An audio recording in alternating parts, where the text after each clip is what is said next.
Creature Kill saps the mage. He then finds the rogue and saps that, and while he's doing that, he finds the druid and cheap shots that. So we both get on the druid right away, and we unload a ton of damage on him. He tries to get away, but it's too late, and he dies. It's a great way to start off a match. If we can do them all like that, we'd be a lot higher rated.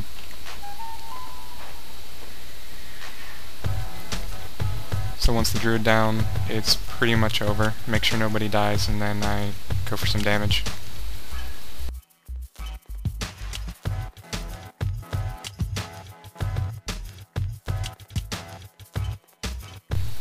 Last fight for 3s is Elemental Shaman, Warrior, Paladin. This is a very, very hard makeup for us. The Warrior does a ton of damage to the leather wearers, and if I stay in bear form the entire time, I'm not going to be doing a whole lot of damage. So the strategy we tried here was just to put a ton of damage on the Warrior and try to keep them defensive. So keep those wound poisons stacked up on the Warrior, make the Paladin spam Holy Lights to have him go out of mana fairly quickly. The Shaman is following around our Shaman and is trying to interrupt him, which was the wrong call there, because what they can do is they can just have the Warrior and the Shaman go all out offensive at the beginning and put us on the defensive. But they made that mistake this round, so we got the win. Usually they don't do that, and we've lost a lot of points to this team. So you can see the Paladin's mana just keeps going down and down, and we just wear him out.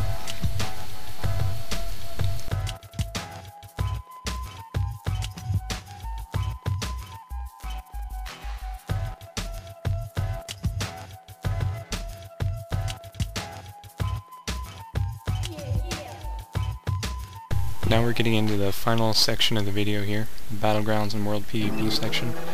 This is the part where you're going to see big crits, you're going to see undergeared opponents, and a few 2v1 fights, that sort of thing. This is the sort of thing that really makes a class fun to play, is how well they handle themselves in, World PvP scenarios.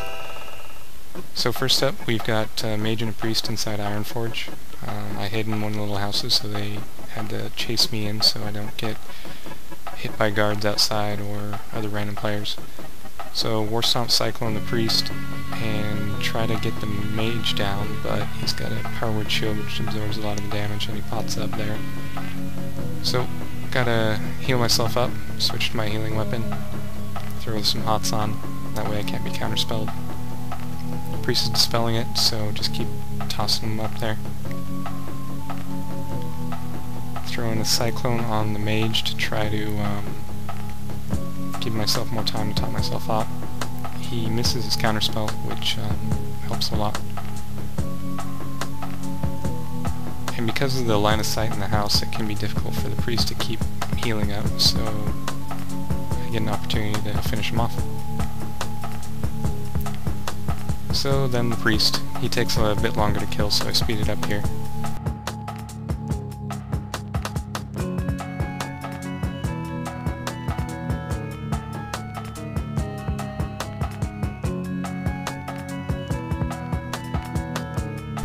And then I go into noob slaughtering mode, where I'm just ganking undergeared person after undergeared person. That is until I come across a fairly geared warrior. And this is the strategy I use for most one-on-ones with warriors, is I pounce them, and then in those 4 seconds I try to load up as many dots as I can. I get a nice Omen of Clarity and a Shred crit there, which helps a lot, so I get a 5-point rip. And the dot damage is really substantial, considering I only spent 4 seconds in cat form. And the fight with a ton of health left, and it really wasn't a problem. So here I'm terrorizing the mage and priest again. One of the few times you'll see me use Tiger's Fury ever is right before Ravage, when I want to one-shot somebody. A warlock that I ganked earlier just body rezzed. finish him off. And then the same deal with the priest, takes a little bit longer, so I'm going to speed this up.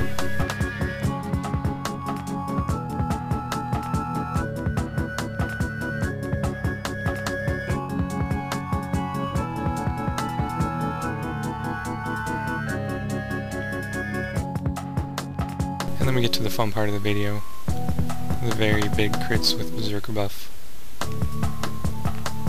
These are always a lot of fun.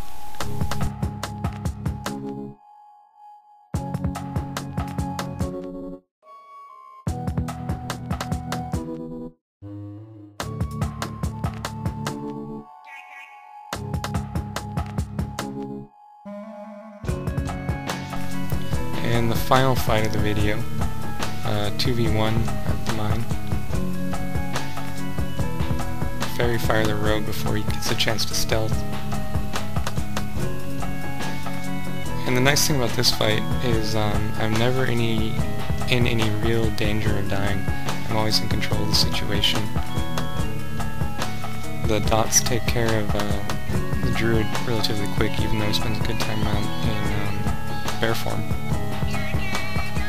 Then when I get to bear form, I put up a bear mangle, bash, and go to cat, and just go right to shreds. Instead of doing a ferocious bite here, I do a maim, since I know nobody else is around, and that gives me time to get enough energy for another shred to finish him off. And that's it. Brings us to the credits. Most of this music here you can get on iTunes or Amazon.com. Don't ask me to send it to you on AIM, because I won't. Here's the mods I use. One of the more frequent questions I get is power auras.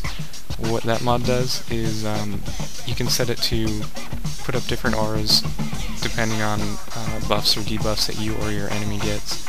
So I set it up so it puts up that little aura when my target doesn't have Mangle up. So it's a nice little visual reminder. And that's about it. I hope you enjoyed the commentary version. Feel free to give me plenty of feedback on it, and you may see it in future videos.